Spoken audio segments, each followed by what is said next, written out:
So, things might look a little weird.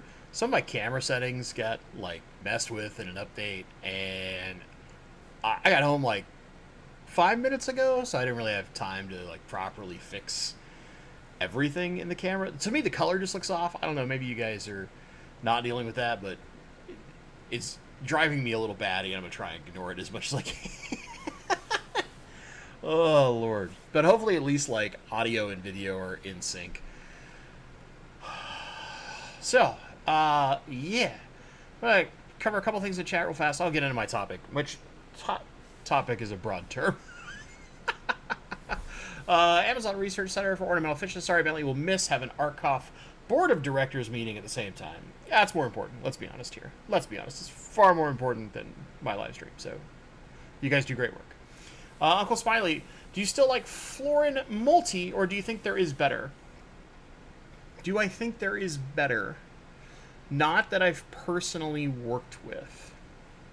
I think from a perspective of all the micros plus potassium, it's one of the better products out there, but it's not necessarily the easiest to get. I think for a lot of people, it's a lot easier to find things like Flourish Trace, or maybe there's something else depending on which country you're in, because if you're outside the United States, it gets a lot different very, very fast.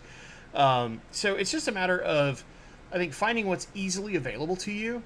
I personally like Florin Multi and Brightwell quite a lot, but it's easily available to me. So I can easily acquire it, usually through like Amazon, but there's even stores that carry it. So it's pretty easy for me to acquire. And it does everything I need to a point of where I haven't had a necessity to go out and like, is there worth testing something else? Because in the grand scheme of things, every fertilizer is basically the same. I'll broad stroke that one. So like all your all-in-ones, as long as they truly are an all-in-one and not like this is the macros and this is the micros or whatever like combination split that they try to do to basically charge you more money, they're all the same. Now keep in mind, like Easy Green is an all-in-one where Florin Multi is micros plus potassium. It is not your macronutrients.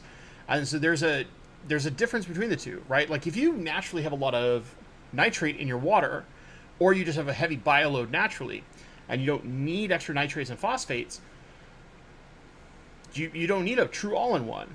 You can probably get away with most of the trace elements instead. Right? So it's one of those things. But like for me, and I mean, I used to have it here for years, but I think I took that bottle downstairs to use it. I've used Easy Green for years and years and years at this point.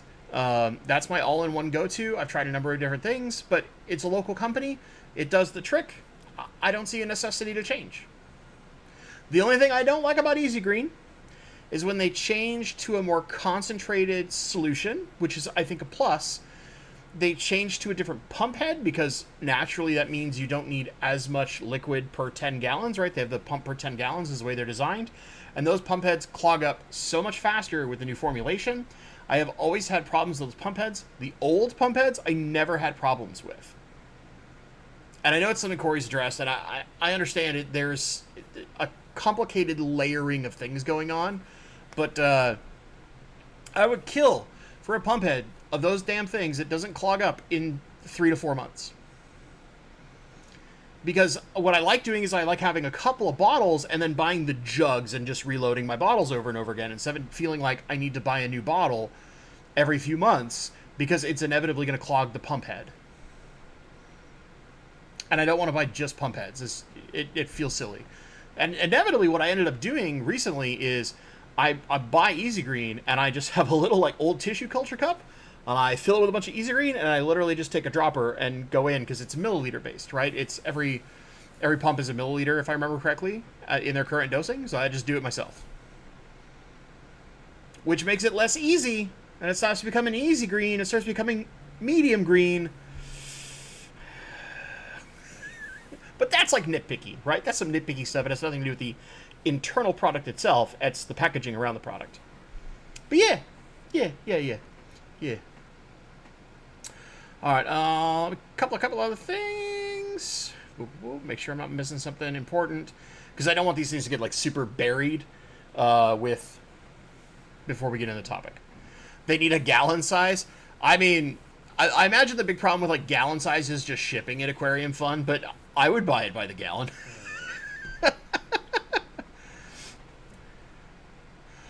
They have caps now, like caps as in capsules, or caps as in for the top of the bottle. Nabokov fan, same issue with the UNS ones. They remade theirs into a min-max, low, and high demand, and it's so unavailable anywhere. I live where they exist, can't buy it at all. Teviston, good to see you, buddy. Hope everything's going good with your thing. And yes, this is well, it's not Lego specifically, it's like off-brand, but it's faux Lego, of a bottle of Buffalo Trace. My brother-in-law James and my wife bought this for me as a Father's Day present from my dogs. And you can tell, like, I think I showed this last week, I screwed up with the sticker on the B, so it's not properly aligned. And also, like, this little, I think you can see this little, like, tear here, the label, that's not correctly aligned. So this is how you can definitely tell, like, high quality DIY work, aka me trying to do any level of DIY. But putting that together was actually surprisingly fun. I used to love Legos as a kid, so, like, it's probably a good thing I haven't gotten into the Lego hobby as an adult, because Legos are atrociously expensive now. Well, they've always been kind of expensive, but now they're really bad, and I probably couldn't afford fish anymore. I had too much Buffalo Trace while I was putting it together. Actually, it wasn't Buffalo Trace, but I did have like a little pour, and I was just lightly sipping on it while I was putting stuff together. But I get for certain things like that, I get like in this nice little like very zen zone where like the rest of the world around me doesn't matter. And it's one of those things that's like really good for, I guess you would say, like, if I'm feeling stressed, I love some kind of thing like that. It's often I'll do like cleaning fish tanks or water changes. Sometimes I'll just sit in front of a fish tank for like 20 minutes at a time. And my wife gets worried about me when I do that until I just tell her, like, I'm just staring at the fish. And she's like, oh, okay. You just got really quiet.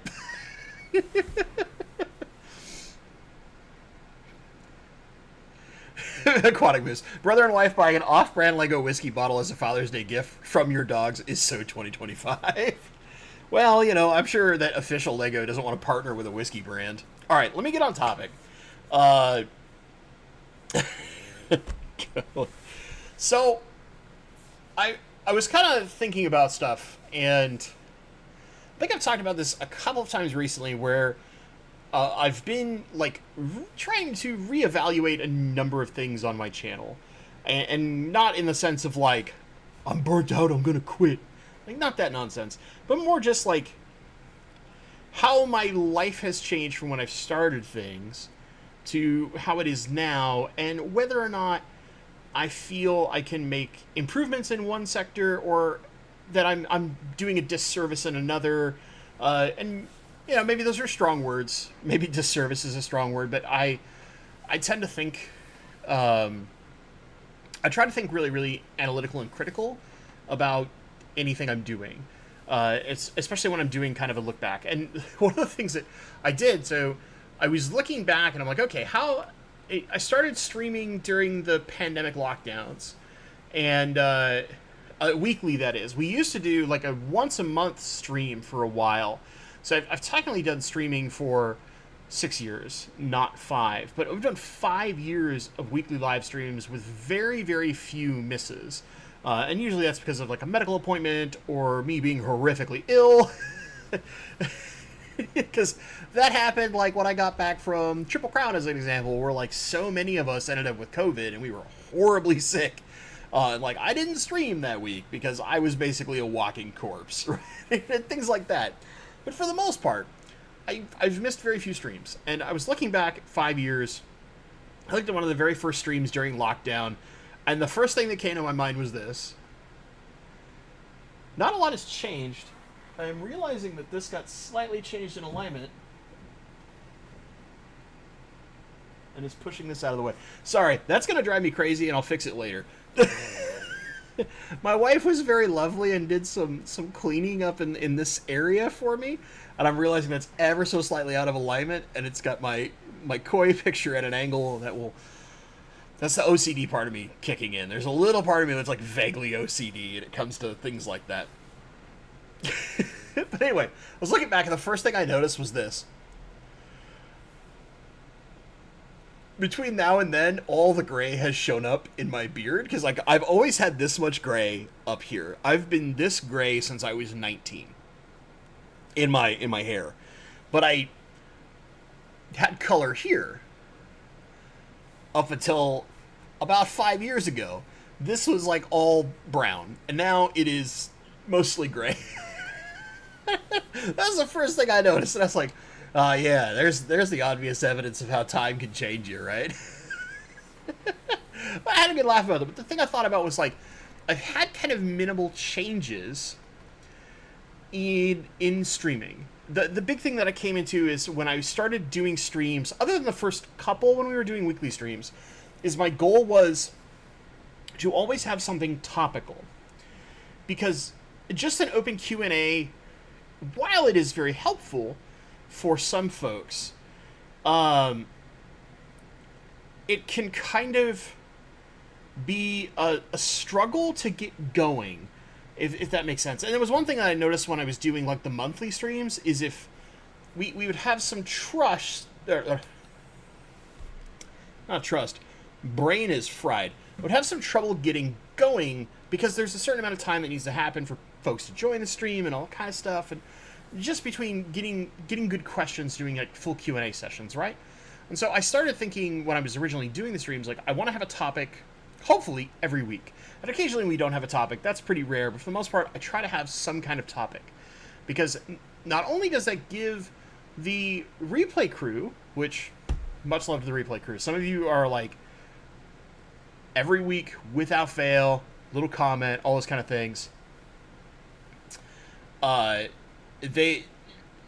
I really respect all of you, but it gives something more interesting than just a Q&A session for the people who watch this and aren't here live. And then for the people who are here live, you guys get to kind of constantly interact with the topic as it is before we get into like the second half of the stream, where typically we're talking Q&As and who knows what else, right? Random topics. You guys know how nonsensical these things get.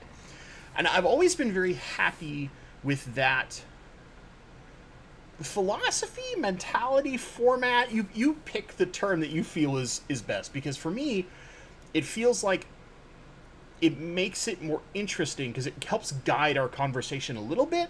And then toward the end, we can just kind of like let it go wild. We talk about non-fish stuff, fish stuff. We know how this gets, right? We've been doing this long enough, chat. But that part I've never felt needed a change. Now, of course, a number of you have mentioned this. Amazon Pancakes has. Leo, of course, always loves to give me gruff, and I love Leo for doing it because he's dedicated to the cause. We used to have a fish tank here. I changed that out, and mostly it was because my tank was not doing its job anymore, and I was getting frustrated because it was kind of seeing the wear and tear, right? That used to be the little Fluval Flex 15-gallon, and since then I've been kind of making alterations to the way that I do fish keeping in my home, and part of that has become just because I've been working more and more and more. From when I was working at Microsoft doing the job that I really couldn't tell you guys anything about. I was working crazy hours. It was very frequent. There was a several months period of time where, like, if I worked less than 60 hours a week, that was a blessing. And often I would work more. And it was just very, and I don't get me wrong, I surprisingly loved that time of work, because I always felt, despite the fact that it was like a ton of work, I always felt like I was getting a ton of stuff done.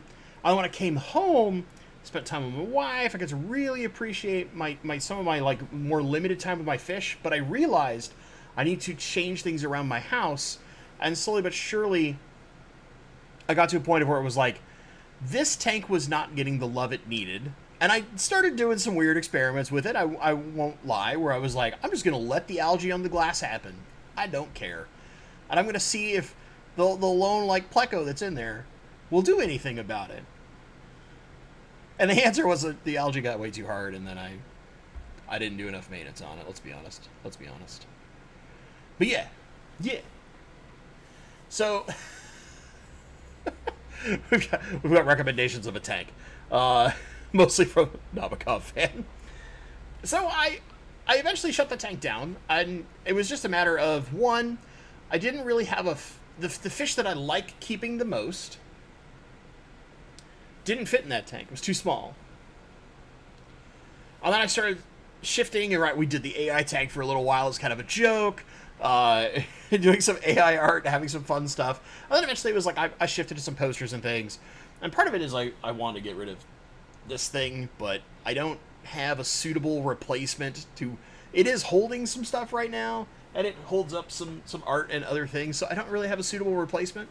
And it hasn't been a big focus, mostly because the things that I want to do involve, like, completely rearranging this, like, room, basically. And it's been such a low priority because things work for right now. But I started thinking about a couple of things.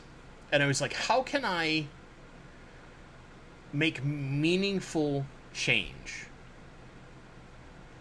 Because I think about, like, there are lots of people that, as an example, Amazon Pancakes said, absolutely love your streams. I always love that notification bell.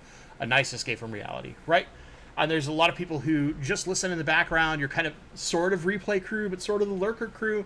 You're doing water changes on Tuesday nights. I know Aquarium Domain, my friend Jeremy, that's often what he's doing, but occasionally he interacts in chat.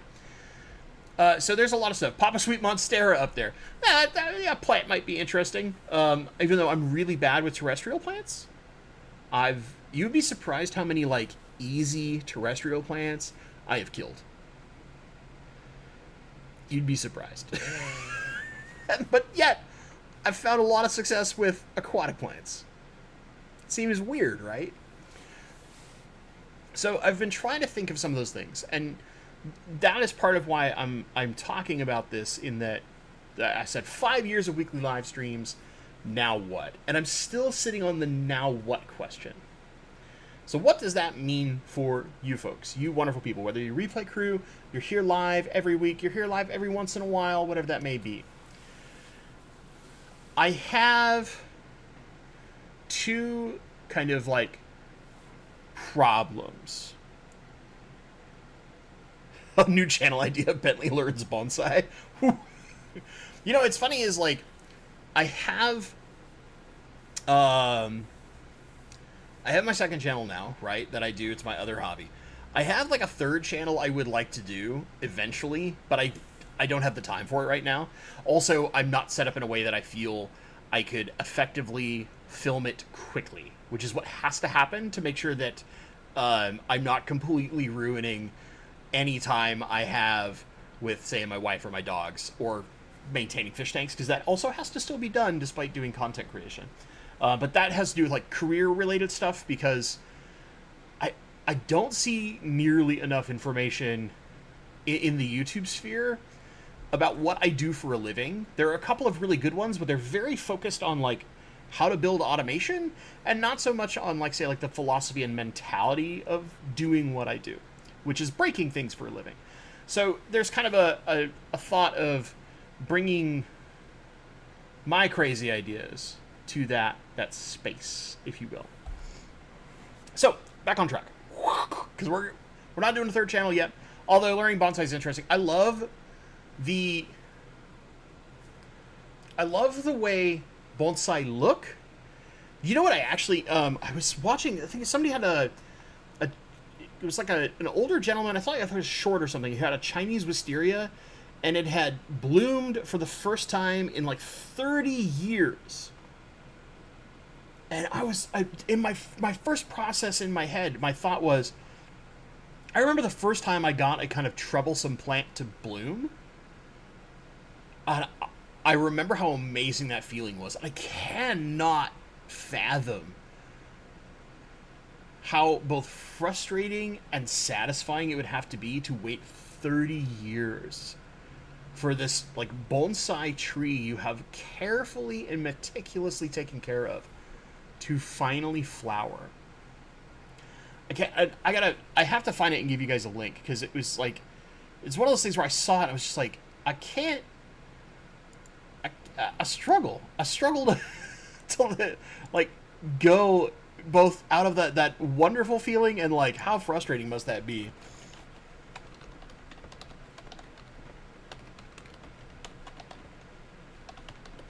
Let me see if I can find it really fast. I think it was a short, which might make it nigh impossible. It also might have been like randomly on Facebook and not on YouTube. When I was, because I get sent some interesting messages from my mom every once in a while, and some of them are plant related. All right, I'll throw that over there. Anyway, we'll not worry about that right now. So, giant distraction achieved, Nabokov fan. So let me get back on track. So my thought was this: one, my work schedule, as is obvious tonight, can make it really hard to get home in time due to traffic, how far I have to drive, how chaotic my work days can be on my Tuesday night stream. Because when I originally set up on Tuesday nights, one, it was because a ton of people who used to stream and no longer are, or have completely left the hobby, from the sense of YouTube typically, but somehow are leaving the hobby entirely. My example there would be like, for those of you who know Tom from TM Aquatics, he literally he used to do all these wonderful plecos and corydoras, right? He was the person that anytime somebody would have a pleco or corydora question, I would send them to Tom or to go watch his videos.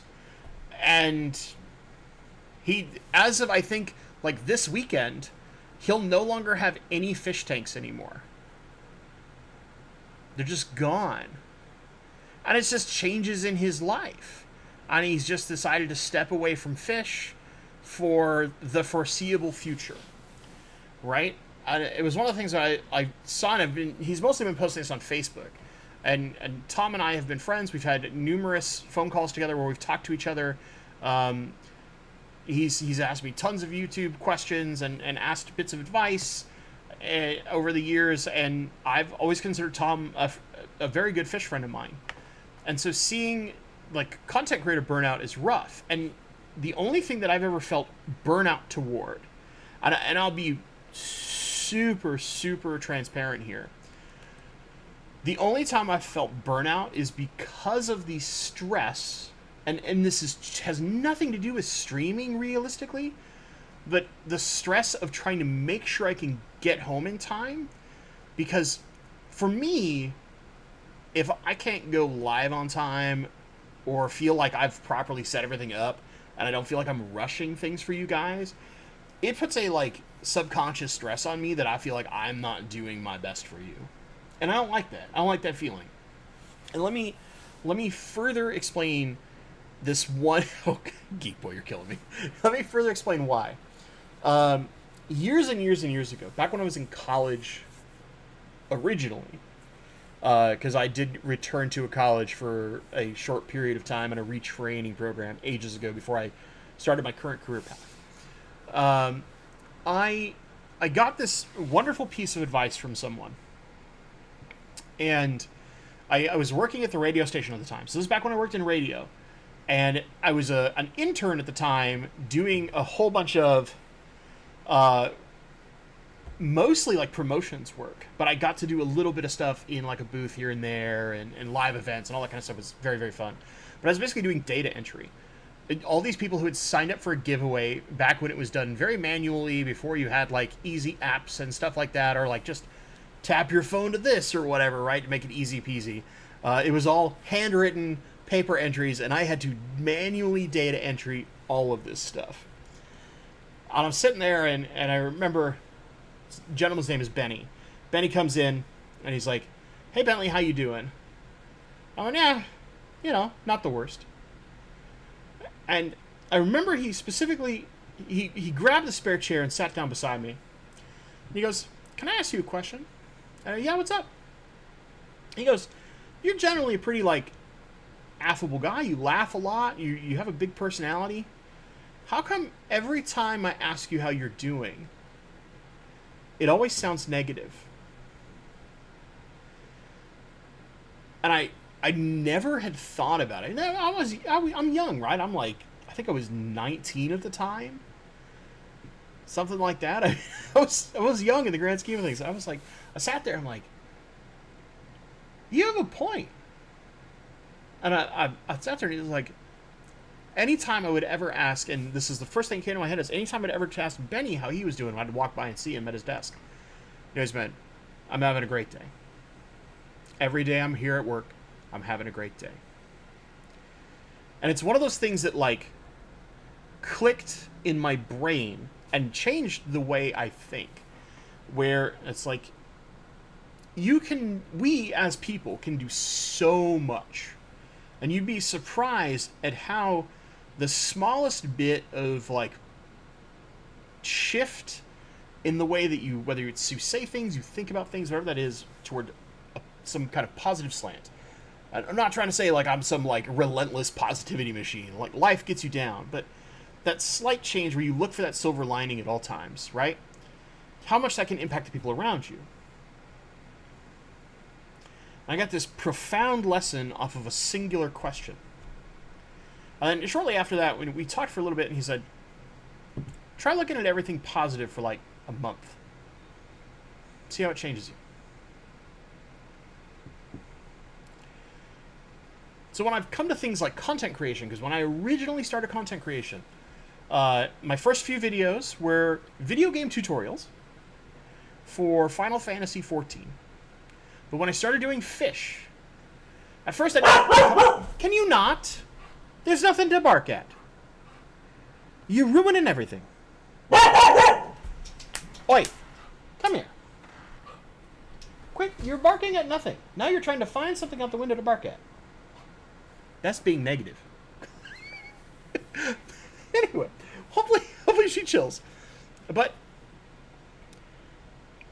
I made a couple of videos that were, like, entering contests. Then eventually I was like, I kind of want to start doing some videos randomly. I was documenting my own kind of fish journey.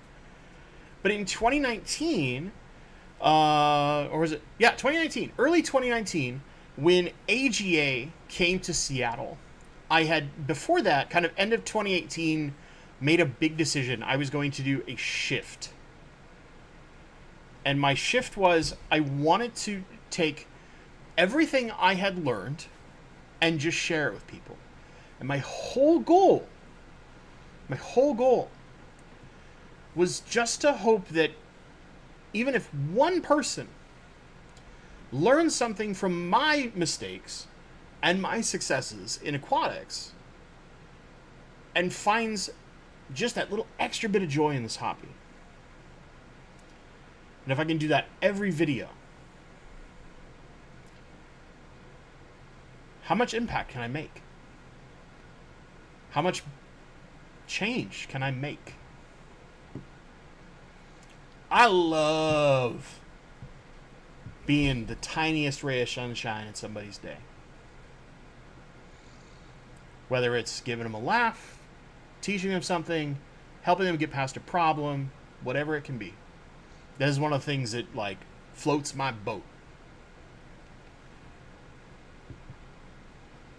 So when I'm doing content creation like this, and I can help people, it's part of one of the reasons why, like, Aquarium 911 and originally kind of the precursor to that, In-Depth Solutions, is something that I, despite knowing that it could put me in a precarious situation of having so many requests I might not be able to handle it, but I wanted to do it because it's such an opportunity to directly help people. So when I look at what I've done over 5 years in live streaming, and I ask myself, what now? What that is basically me asking, is there a way for me to change things that makes it better? Or is there something else I can do to have a better positive impact than what I'm doing currently?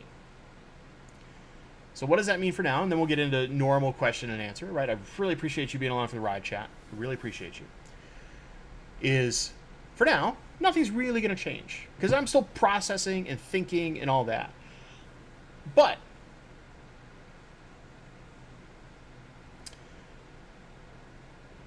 if I feel like this, my streaming is, and not necessarily because like we always get a reasonable number of folks in here, it always feels good. Like as an example, we could look at quick metrics. We've got about 55 people in here right now, right? We give away $1,000 a stream. That would be very popular. If I could afford to do that, I would. No joke. But I certainly cannot. I'm not good enough at monetizing YouTube to pull that off. But more of a, like, as an example, I keep having some troubles with work and all that kind of stuff. So it makes me wonder, like, okay, should I try to find a way to shift the day? Should I work on more edited content because that allows me to prep and plan, and prepping and planning is something I'm pretty good at, so that those inconveniences don't mess with the flow of life, so to speak. Because when I was live streaming, it was like once a month on a Saturday morning, right? So it's one of the things that I've been considering. Don't freak out. I know a lot of you are like, how dare you not stream? And I respect you for being that way, because we've been doing this for a little over 5 years now. Every Tuesday, mostly without fail. Not completely without, but mostly without fail.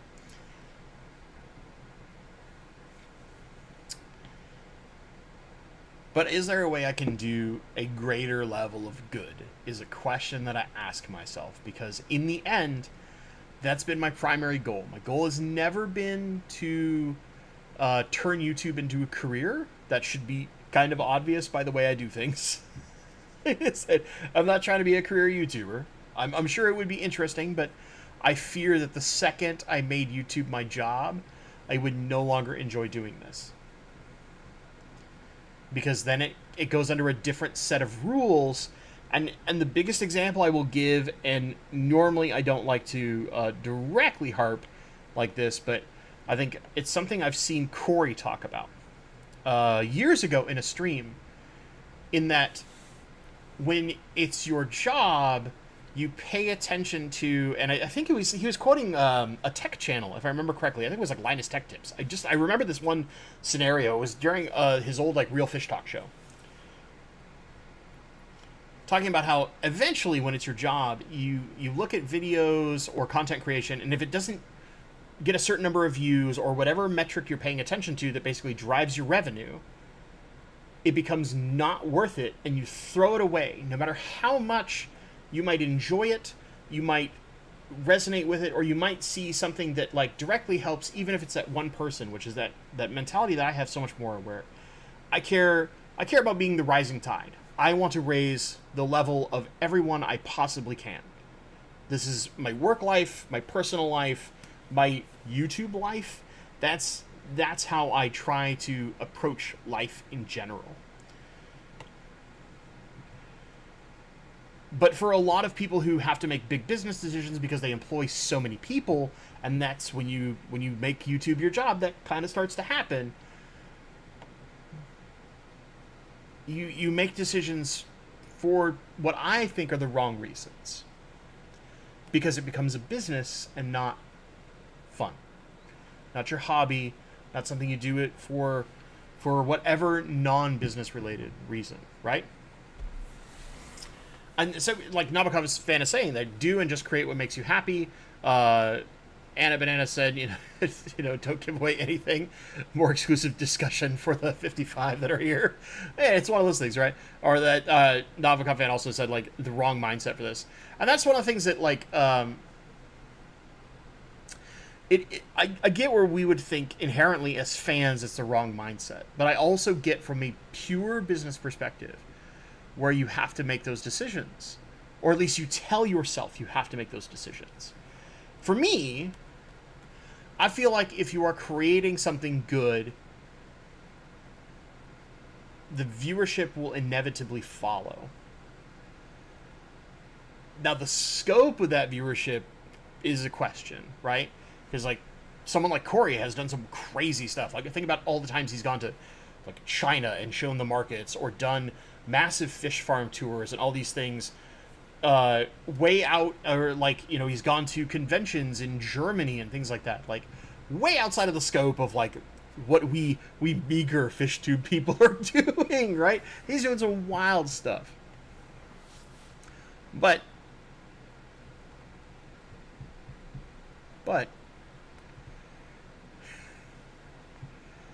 are we doing it for the right reason? My reason is very clear. I like helping people. And so whenever I make general decisions here, it's how can I do the greatest good, so to speak. It sounds like the most like cliche politician line, but it really is about like when I think about making changes, it's how can I impact people positively the most. So like there are some small changes I'm making, and that it will affect some of the videos that come out in the relatively near future, and hopefully it improves and makes things better and people like it. I hope. I think it will, but we'll find out. But yeah. It's like channels, I can't name a big one, who lock their entire content behind a paywall. I just don't agree with it.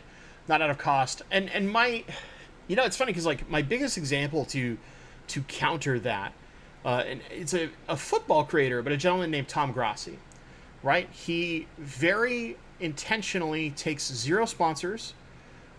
He basically minimizes ads as much as possible because he just creates fantastic content, and he is constantly doing what he can to give back to either charities or his viewership.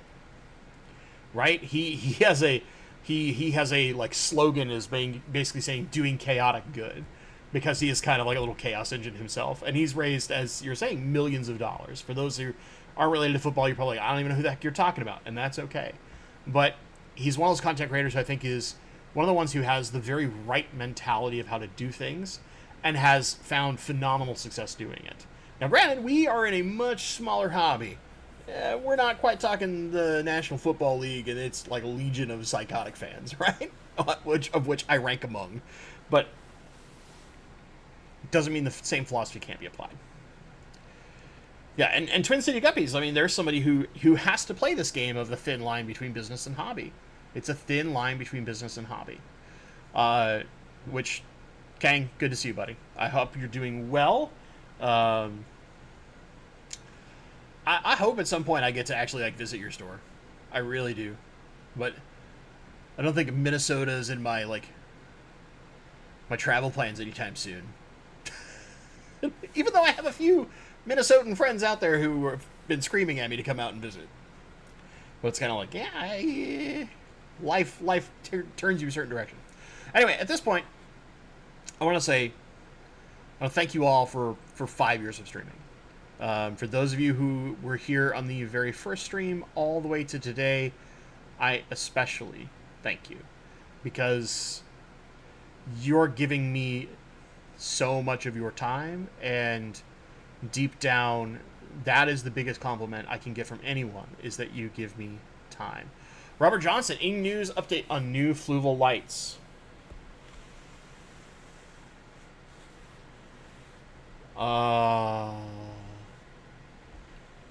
There was a package at my front door as I was rushing inside to get up to stream.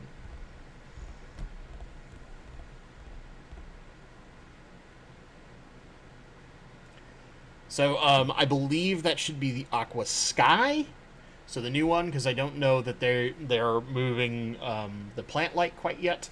But I know that I will get basically each of the lights to do videos on. So we'll inevitably... So basically, like, I'm starting the next round of testing this weekend. Maybe even earlier, it depends. I've got to set them all up and kind of report some settings, or maybe play with some settings. I've got to get used to what can the new generation of lights option-wise do compared to the old ones in the new app, because the new app has a lot more capability, and I wonder if they've added some extra kind of spice on top for the new generation of lights. So when that, so what, we've got like the 3rd generation Aqua Sky, and then the 4th generation plant. But yeah, they're starting to get out. They're getting out for some people getting testing. An unboxing, we probably could do something short. I mean, I don't know that I would do like a full video on an unboxing, but we could do like a short for it. But yeah, it literally arrived today. So soon. But yeah, well, I'll, as per usual, I'll probably be the last one to put a video out, because I'll be doing a bunch of testing, and I love being very, probably overly thorough when I'm messing with something to make sure that I've found something that I feel is the most beneficial for people.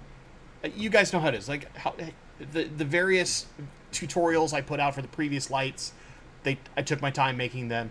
I might be a little bit faster because I've just have so much experience with the previous generation that will transfer to the new lights. It's just a matter of finding out what's the extra bonuses we get, and maybe some adjustments after some years of learning at this point for how I change it.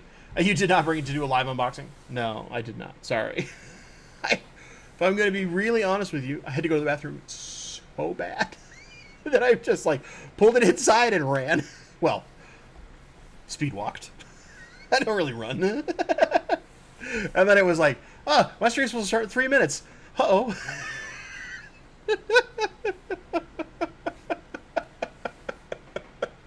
But yeah. No, I don't want it. Thank you, James. Oinky! If at any point you want to do a presentation on Mycobacterium, let me know. Between your scientific analysis and my pictures, long-term issues with it, we might help other fish keepers. Well, I haven't really done a lot of scientific analysis. A lot of it is based on extremely high levels of documentation from the Rainbow Fish Live community on Facebook. Because, honestly, you have so many rainbow fish keepers that are phenomenally better than me and have so much more experience. People like Gary Lang, as an example. Or Marcel, Peter Unmack is regularly in there. There's a legit fish scientist who is responsible for doing the actual paperwork of officially describing and naming a majority of our rainbows. These are people who have a much more in-depth scientific knowledge, where I'm just a ravenous fan. I am the most probably loud mouthpiece and ravenous fan of rainbow fish, as opposed to like the in-depth breeder and scientist when it comes to them. I'm definitely not those. I'm good at best. Garage Gills, hi, I'm Bentley Pasco, Fluval brand ambassador. I don't know about that. I'm just a Fluval fan. But yeah, so thankfully they were super nice and are sending me a couple of the lights to test and play with and do videos on. Which, of course, that requires transparency in those videos that they were provided to me at no cost and all those kind of things, because that makes it effectively sponsored by YouTube's rules, but not being like paid, as an example, right? So it is still with basically just them telling me like, hey, do what you do. That's the one thing I actually really like about Fluval is, or at least maybe it's just my relationship, but how meager it may be with Fluval, is they've just kind of liked what I do and have sent me stuff and said, keep doing those things. Just keep talking about it. Thank you. And I'm like, okay. I won't say no. Nabokov, any chance you can get hands on an Aqua Illumination blade lights? I would love to see you compare that app to the new Fluval one and performance. Do you know any contacts there? I don't know anybody at Aqua Illumination, so AI. I've had friends that have used the AI Prime lights for years, not the Blade specifically. I know the Blade's a little newer than the Prime. But yeah, I don't have any contacts there. I also haven't tried to reach out in any way, shape, or form. I've got a lot. It's between you wanting me to look at AI Blade, and then there's a number of people who really, really, really want me to do a Chihiros review. But yeah. It's just a lot of it is finding time. It's really what it comes down to, because I can only test a couple things at a time without kind of scrambling my brain on doing my own diligence correctly, if that makes sense. But yeah, I'm working on stuff. A slow and steady will win the race, but I have looked at them. I think they're really, really interesting. But yeah, it's time and tanks. I've only got so many tanks. I've only got so much time. But I can probably fix that eventually. Probably. I'm trying to make some changes that might make that more possible. But that's going to take time. Because, yeah, life. Maybe Aqua Rocks Colorado can hook you up. I don't know. Maybe. Who knows? The future is always open to cool stuff. Always open. Do a live Fluval unboxing so we see your unmitigated joy seeing the new tech. I don't know if it's going to be unmitigated joy, but the thing I'm most excited with is trying to see the difference between the previous generation lights and the new generation light options in the new app. Because I would hope that it's not just the exact same levels of control and the new app just did all the improvements that were really nice. I would hope there's a little extra capability. Put it that way, capability. So, but I won't know until I literally unbox the thing and hook it up to the app and start playing, which is mostly parts of this week, mostly this weekend. I've like specifically chunked time this weekend in anticipation of that light showing up at some point this week, and it came earlier than I thought. So that hopefully will give me extra time over the next 2 days or so. Let me see here. There was another question I missed. I'm going to try and catch up on that. Hold on. Oh, no, it got re-asked. We're good, I think. Never mind. All right, Robert Johnson. Speaking of rainbow fish, can you keep floaters in your tank? I tried adding some red root floaters, and they legit ate them right away. So, rainbows do like to pick at really fine roots. What I have found is that certain more dense rooted floaters work really well. And the one that I would get you to on that I've had the most success with, has been Asian watergrass, which...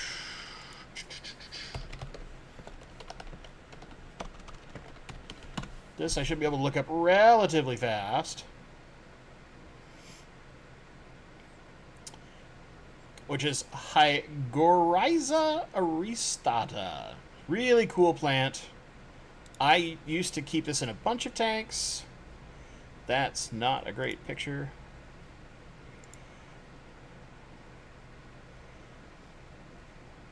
Gonna have to go find my own thumbnails for this. Jeez. There we go. That's a good one.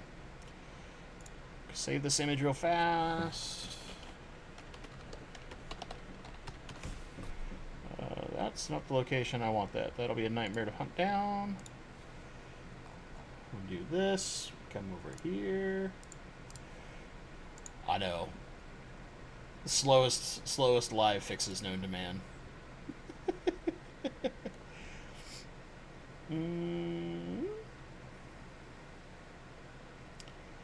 Where?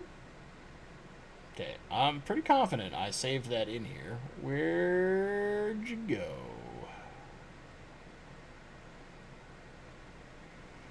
Did I accidentally pick this one? No, okay. Huh.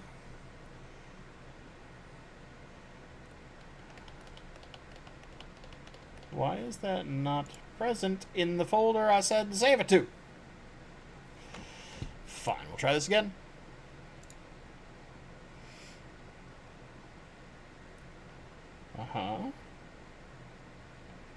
I can quite literally see it here.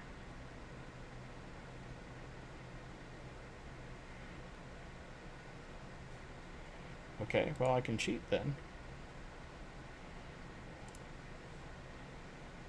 Oh, that's why. Why are you saving? Yes, I want to replace it. Will you show up now because you saved in like a terrible format?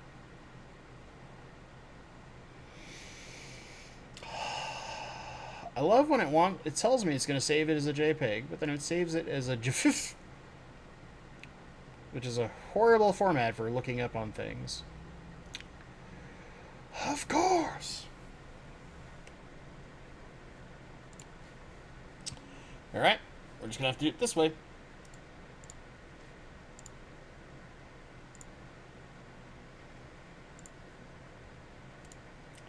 There. This one. This is Asian watergrass. Hygrorhiza aristata. This is actually my favorite floating plant because it looks significantly different than almost every other floating plant until you get into like the mosaic plant, which is crazy but requires a ton of work. But yeah, this is a really, really cool. Yeah, it's basically floating bamboo. It's such a cool little floating plant. Just really, really fun. Pretty easy. Doesn't really take a lot of work. All that kind of stuff. Really, really cool plant. Yes, I know I have 8 billion tabs. I know. That's how I live my life. All the tabs. Every tab possible. That's how you know I work in tech. I live my life with like 10 billion tabs on my browsers everywhere. Jose Devilla, I think AI and Kessel do the ultra high brightness and shimmer, but they don't do the color enhancing that Chihiro's Twin Star, Weak Aqua, and Netlia do. Yes. So, and that shimmer comes from what's called point source lighting. So when you have that smaller circular point of light that's spreading really wide, that is what causes that shimmer. When you spread out all the LEDs across a wider surface, it prevents that shimmer from occurring. So most of our like big square or bar lights will prevent the shimmer, where the circular point source lighting creates that shimmer.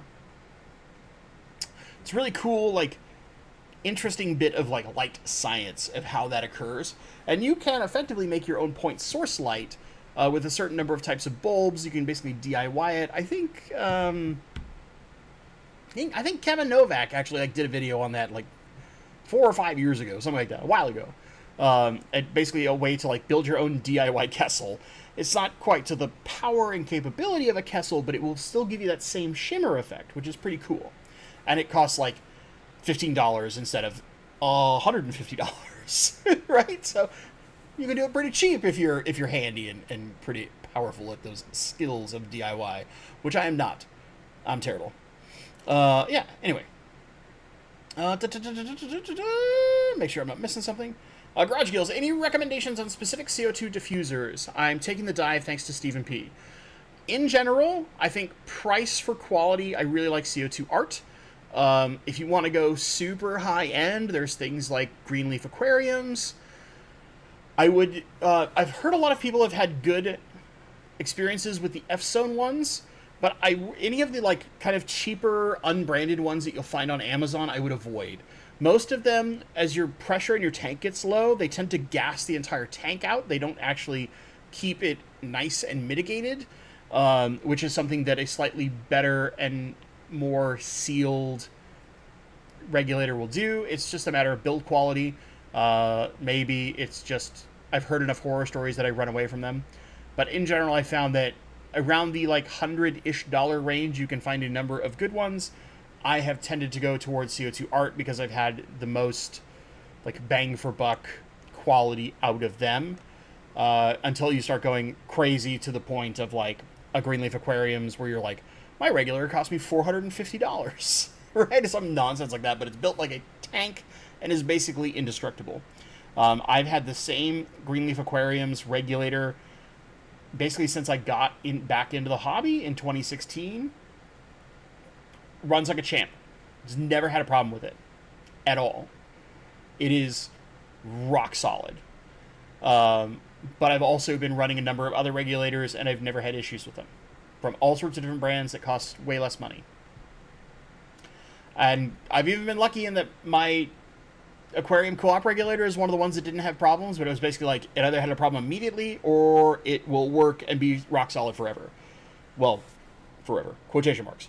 A number of years, a long period of time. So like the main regulator I use right now is actually the Aquarium Co-op one that's discontinued because they had too many that were failing. But mine has been working like an absolute champion, and I like it a lot. But I have a CO2 Art on another tank, and I have a backup CO2 Art if I ever need it for when I was planning on doing some bigger expansions, and then those got held up by all sorts of things like life and working too freaking much. Haha. So that's my perspective. I'm sure you could probably get some other perspectives from like Stephen P. or Kelly, just because they do a lot of plants in CO2 and they've got other experiences as well. Oinky, I'm so happy that we met, and I'm honored that you were my friend. Without your mega enthusiasm to do so, I wouldn't have looked into keeping rainbows. Yeah, holy hell, there are so many sweet types to keep. Yeah, I mean, it's funny because, like, I didn't know who you are, right? And I got to meet you through people that, like Chattanooga Ed, of course, and people that I know and just think are some of the absolute sweethearts of our community. And then, you came into my talk and, like, you shared your story dealing with mycobacterium and the horror, honestly, that you went through. And it's just one of those things where it's like, I will never forget meeting you, but because of lots of good reasons. One, just because you have such a wonderful personality. You're so fun to be around. But two, you, like, in a place where a lot of people would be really scared to share that much, you were totally unafraid because you wanted people to know, like, be aware, this can happen. And it's like one of those things where it's like, I love that level of courage, because deep down, kind of like me, you want to help people and inform them so that they don't run into the same problems you've run into, right? And yours, I would argue, much worse than mine. Mine are like, I screwed up some plants. You're like, I damn near died. So one would argue, I'm not going to the level you are, but I'll never forget it. Never, ever. Power to you, Mikey. Power to you. All right, gang. Let me see here. Boop, boop, boop, boop, boop. By the way, Dan Kun Aquatics, good to see you. Mega Champ, also good to see you. Let's go, champ. So good to see some of the regular ones. Jose, that's why I think point source lights are better for marine tanks than for planted aquascapes. Well, I think the shimmer effect is more visible with natural reef environments because you have more water movement inherently, right? And you're at a depth to where the diffusion of light makes that occur more often. But inevitably, that level of shimmer kind of occurs everywhere. And where I would give you some examples is some of the, like, amazing footage that Chris Lukup has on his channel of some natural, like, planted environments of areas that get flooded and become these beautiful, massive, natural planted aquariums, effectively speaking. And you'll notice that in every one of them, that shimmer is there because that's just a matter of a certain depth of light. The dispersion that happens in the light also creates that shimmer effect. However, we can mimic it a little more easily with point source lighting. Oh my god, am I an idiot? Did you say diffuser and not regulator? Uh-oh. Hold on. Am I just total dumb? I went on this long thing about regulators where we're talking diffusers instead. That's embarrassing now, isn't it? Hold on. Why did I lose that comment? And now I am feeling the fool. We'll talk diffusers too. Why not? So actually, the diffuser I've been loving the most recently, because there's a number of good ones. There's any of the atomic diffusers are really good for getting, like, really fine mist. Inline reactors are fantastic, but I am the dumb.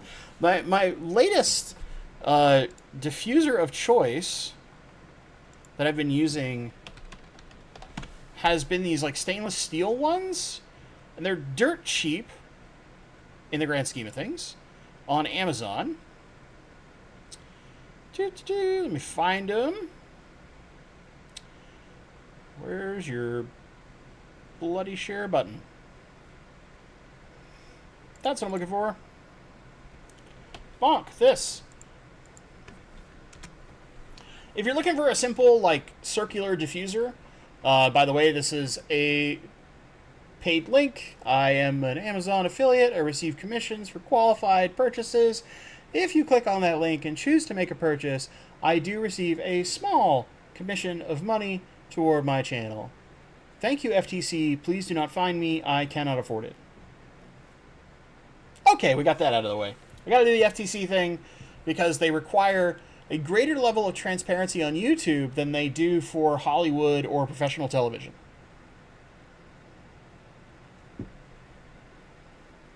Anyway, I really like these for smaller tanks.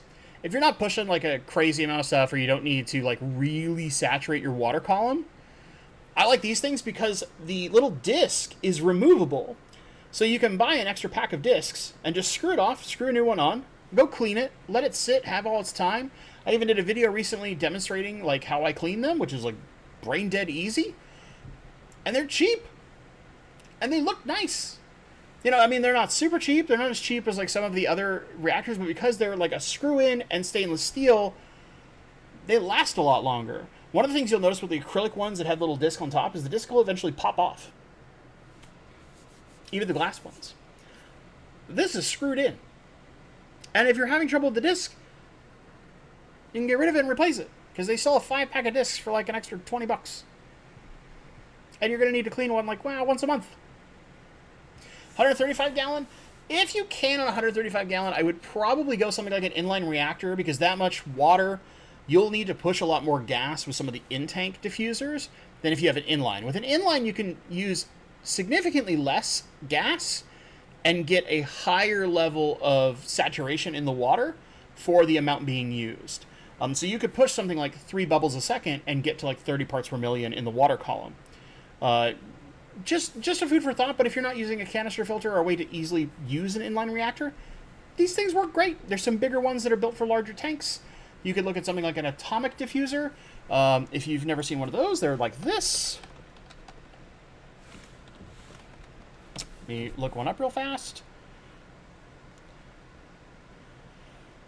Is this the one I want? No, this is like, I mean, it is the same thing, but it's like ye knockoff brand.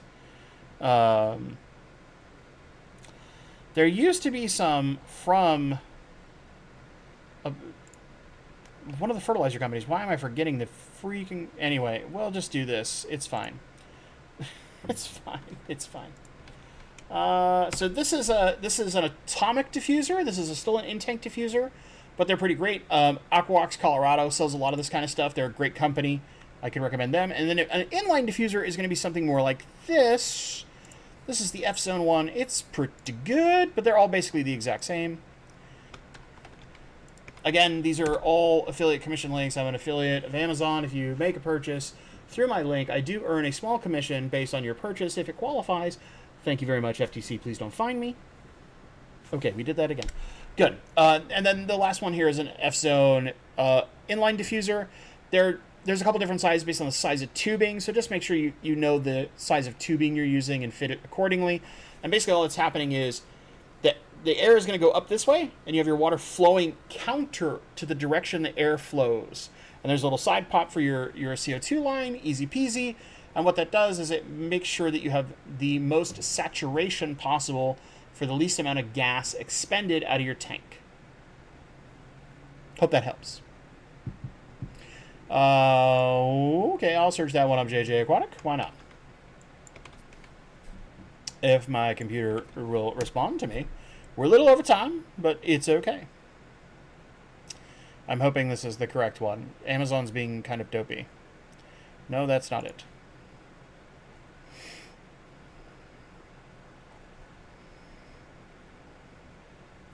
Okay, I'll just go off Amazon. Oh, are you talking about... No, that's Gulfstream. There are some other like crazy diffusers out there, like ladder diffusers and things like that, but you don't need that. Oh, you're talking about the Aquarox one. So there's an acrylic one, which is a proper larger reactor. These are things, this is a full link. I don't have any affiliate things with them, but boom, there we go. It is literally too long a link. Oh my lord. Hold on. Do you have an easy share button in here, Aquarox Colorado? Of course not.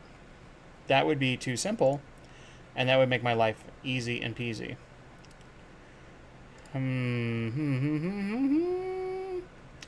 Okay, well, then we gotta do this, and we gotta go over here. We gotta go to a shortener, and we gotta shorten the stupid thing. Here's my long URL. Please give me a short link.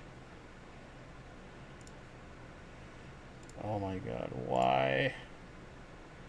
All these companies that make you do so much work just to get a freaking link. Okay, I'm not doing this much work.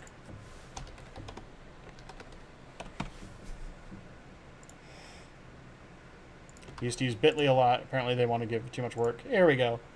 Bam. There you go. So this is an acrylic style reactor.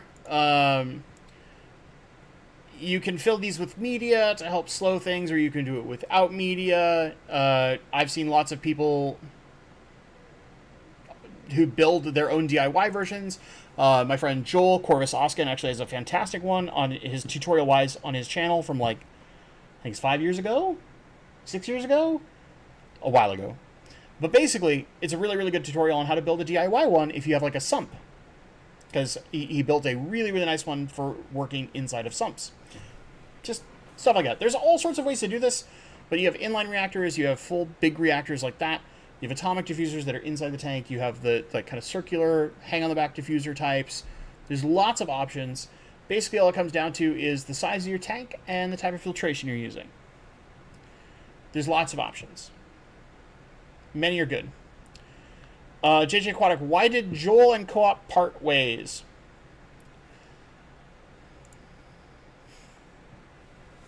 Differences. That's all I can say.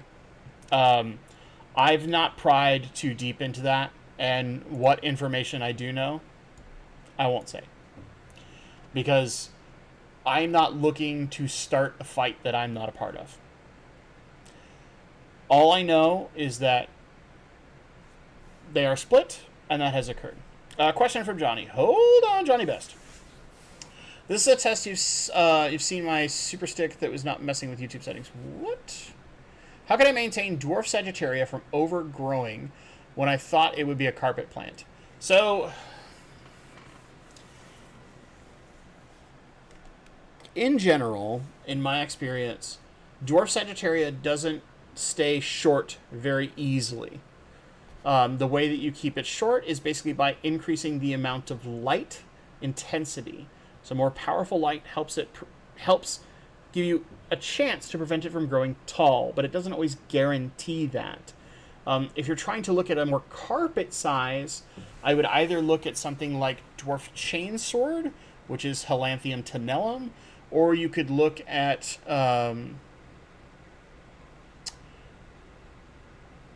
Helanthium. I don't even know if it's a Helanthium. It's Quadricostala, which is this four-pronged version that gets a little bit bigger than the tenellum does. But yeah, dwarf sag in general, I always look at it like a mid-ground plant, not like a foreground carpeter, because it will inevitably go a little bit taller on you. And if it doesn't have enough light, it will do just like Vallisneria and reach all the way to the top if it can.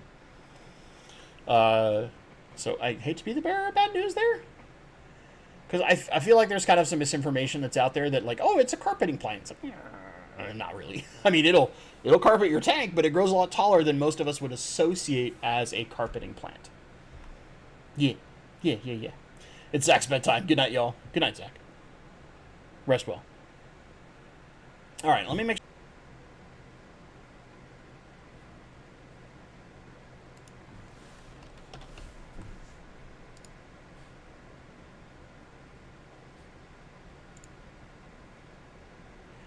Hey, just came on for a second. My computer crashed, which is like mucking up everything. But I want to thank you all for being here. Thank you so much for watching. Have a great rest of your week and stay awesome. What an end, right? What a freaking end.